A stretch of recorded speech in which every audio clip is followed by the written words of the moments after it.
Bizim ellerde de düğün dernek olunca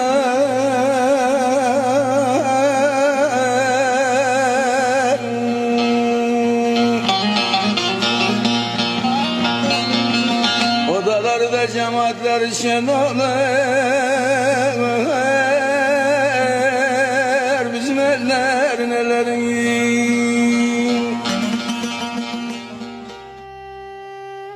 ولد الفنان والشاعر التركماني السوري مصطفى شاكر عام 1955 في قرية زيارة التركمانية التابعة لمدينة حلب، حيث كانت بدايته الأولى في بيئة مشبعة بالأصالة والتراث. وفي عام 1958 غادر قريته برفقة عائلته ليستقر في مدينة حلب، المدينة التي شهدت تشكل ملامح شخصيته الفنية والإنسانية. على الصعيد الشخصي، تزوج مصطفى شاكر للمرة الأولى عام 1972، ثم تزوج مرة ثانية عام 1981 ليواصل حياته بين مسؤوليات الأسرة وشغفه العميق بالفن. ومنذ طفولته نشأ على حب الموسيقى، فتعلم العزف على آلتي البزق والكمان على يد والده، الذي كان له الدور الأبرز في صقل موهبته وتوجيه خطواته الأولى نحو عالم الفن. وفي عام 1979 انطلقت مسيرته الفنية رسمياً كمغنٍ وشاعر، ليترك بصمة واضحة في الساحة الفنية التركمانية ويصنع لنفسه مكانة خاصة بين أبناء شعبه. وكان موال المحكمة الشهير نقطة التحول الأبرز في مسيرته، إذ حققت انتشاراً واسعاً ورسخت اسمه كواحد من أبرز الأصوات الفنية التركمانية.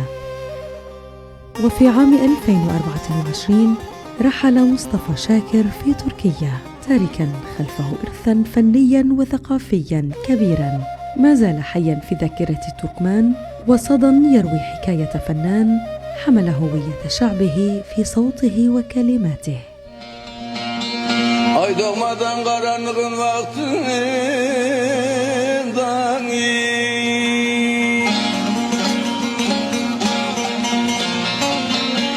karanlıkta da yıldızlar şen olur. Bizim ellerin elleri.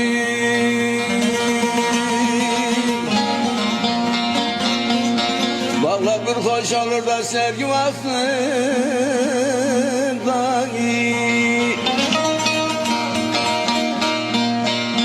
dağları da bağları da şen olur. Bizim ellerin ellerin.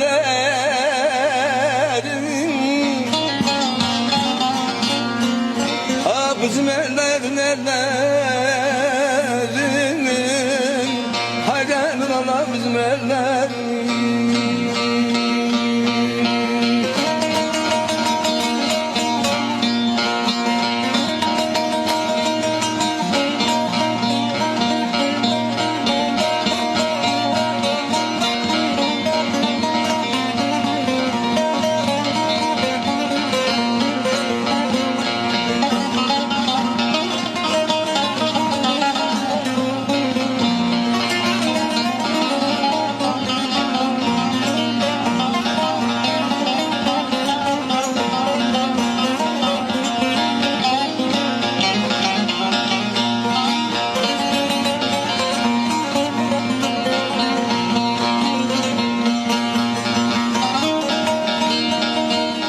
Söyler aşık Mustafa'm da böyle haller.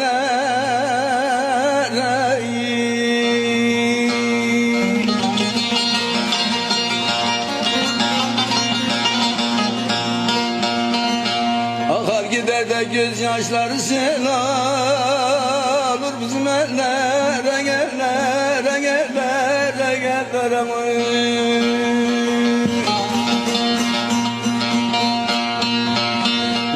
Nenem de gün doğmadan kalkacak,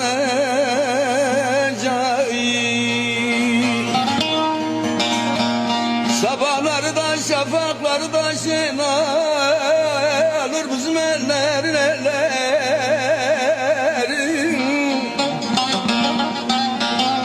Ah bizim ellerin ellerin.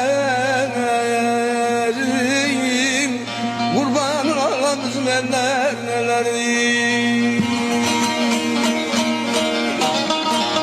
Sabahlarda şafaklarda şeyler alır üzmenler neler.